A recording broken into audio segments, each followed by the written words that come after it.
ఈ ఉద్యమంలో అమరావతి ఉద్యమంలో ఏదైతే వరలక్ష్మి గారు మనకి స్ఫూర్తినిచ్చేటట్లు ఎక్కడా భాష తప్పు లేకుండా మన ఉద్యమాన్ని ముందుకు నడిపే దాంట్లో మాట్లాడి ప్రజల్ని మెప్పించే దాంట్లో ఎంతో కృషి చేశారు.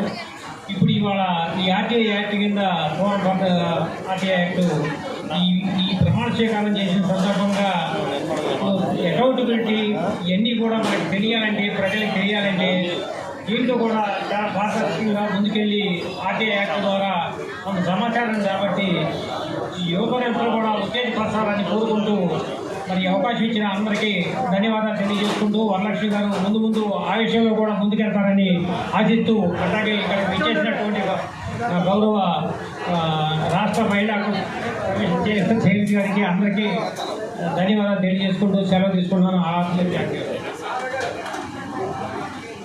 మాటండి మా జేఏసీ వాళ్ళందరూ కూడా నిజంగా మమ్మల్ని అందరినీ ముందుకు నడిపించి మాకు సెక్యూరిటీ, జేఏసీ అంటే మాకు సెక్యూరిటీ. నిజం చెప్పాలంటే వాళ్ళు ఉండారులే వెనక, మేము ఎన్ని కేసులు పెట్టించుకున్నా ఎంత ముందుకు పోయినా మా వెనక ఉండాలని చెప్పేసి మేము చాలా ముందుకి దేని మీద పోరాడామంటే కారణం జేఏసీ మా వెనకుందనేనండి.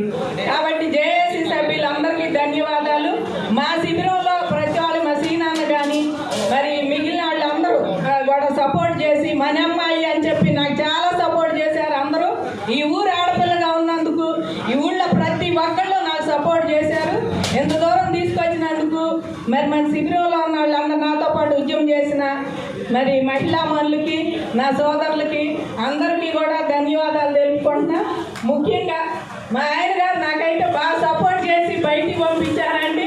ఇప్పుడు కూడా ప్రతి విజయం వెనక ఆడవాళ్ళు ఉంటారు, మగవాళ్ళు వెనక కాదండి. ఆడవాళ్ళు వెనక మగవాళ్ళు ఉండబట్టి మేము ఎంత దూరం రాగలిగాము, ఇంత ముందు రాగలిగాము.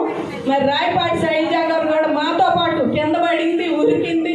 మరి ఆమెని బాగా ఇబ్బంది పెట్టారు, మాతో పాటు అడుగులు అడిగేసి మా సపోర్ట్గా నిలిచింది.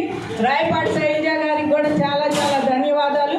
అట్లానే మహిళల సమస్యల మీద ముందుకెళ్ళి చక్కగా మళ్ళీ మనకి పార్టీ తరఫున కానీ మహిళల తరఫున కానీ మంచి మంచి నిర్ణయాలు తీసుకొని ముందు నడుస్తారని చెప్పేసి నడవాలని ఆశిస్తున్నానండి. ఓకే, థ్యాంక్ యూ అండి.